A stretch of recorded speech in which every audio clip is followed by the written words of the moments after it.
Hey guys, so I've hooked up my BMS off my original 12S 1P, which worked well, and I put that on my 12S 2P. This is a 6S to 17S, but the greatest thing about this one is that you don't have to worry about any of the lines. Connect battery up to 12S or up to 17S. All right, I just chalked that off. And when it's blinking, it's almost at 4.2 volts. That's the 12th battery. So if I'm slow charging, so I can balance it a little better if you slow charge. Another reason to have a adjustable thing here, adjustable amperage. Now if I can go to like 2 amps and charge much faster, and you can see it's going to start bleeding off the 12th P group. 12P group here. 12, 11, 10, 9, 8, 7, 6, 5, 4, 3, 2, 1. I even wrote it down. There you go. So I reverted to this one. This one's pretty good because I had completely unbalanced batteries. It didn't balance the first time, but after like 5, 6 cycles, completely balanced it. So pretty reliable. This is a 30 amps continuous discharge, but obviously I'm bypassing BMS. If you're bypassing BMS, I think this is a very good BMS because it's very small, and I get hella paranoid because it's so easy to short your battery. So just tape up everything. I like to tape it up. You can use I was gonna use a clear heat shrink, but I can find it. Just tape up everything when you're putting these balance wires, because earlier today I actually shorted one of the wires. Some of the solder came off, and I don't know how I even shorted, but good thing is it didn't short the battery enough where it created a fire or hazard. And you can see right away I've already got full charge on 12 and 11 just because I raised the voltage. Now let's go ahead and raise this voltage to 3 amps so we can charge faster.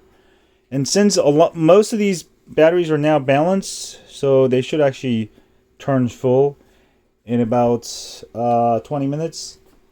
And you can see already, even though I'm charging at 3 amps, it's at 2.6 amps, so it's actually lowering as it goes.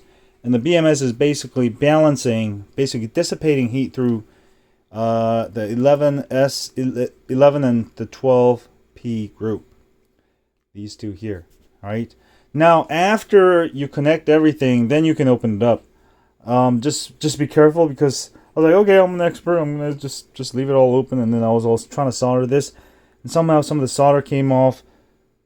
I don't know how it happened, but it basically, I saw a big spark, and I thought I was gonna get so mad, but it just basically melted a little bit of the nickel there, but it didn't. Thank God it didn't melt anything else.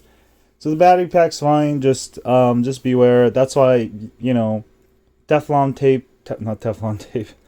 The Kapton tape is absolutely necessary when you're working on the terminals. Just cover it up, because then you don't. That's what I usually do, but I got really impatient today. But I'm gonna get to 50.04. I'm at 50.02.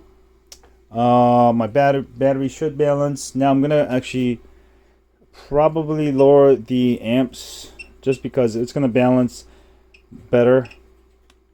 The balance charge is very important. This is 60 milliamps, so 0.06 volts.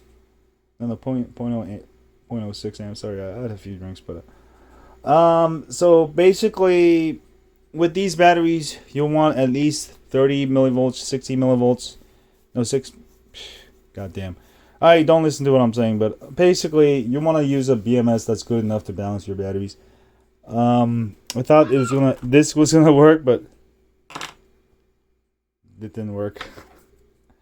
Throw that away. Equalizer worked pretty good, but it wasn't really balancing the battery so much. Maybe the Chinese manufacturer is selling you something that doesn't actually do it or whatever. But just get a BMS that's just good enough. This is only $25. I'll put the link to this tomorrow because I'm too faded right now, but this has worked for me for many batteries. You can buy a bigger BMS, but I'm not using for discharge. You just need a BMS that's good enough to balance your batteries. Because you want to bypass your batteries, especially on electric skateboards. It's different from e-bikes. E-bikes, a lot of e-bikes use hubs. So if you run out of, if your BMS cuts off, you're still okay. But on a skateboard, if your BMS cuts off, you fly off your board. That's why we do the BMS bypass. So off the terminals. Anyway, have a great day. I'll have a part 2 on this. I feel like this is the best BMS that I've used so far. I like the LEDs that light up. It's not smart, but it's small enough. It's thin enough where I can just attach it to a 12S 4P, 12S 1P, 12S 2P, and it's going to work up to like 12S 6P, just fine, 12S 8P. Gonna balance your batteries. Of course, one thing I've learned over the years is, I don't know, you should balance your batteries before putting them together. I always expect the BMS to balance everything. I mean, this one can do it. I've done it before. But yeah, that's pretty much it. Lesson learned.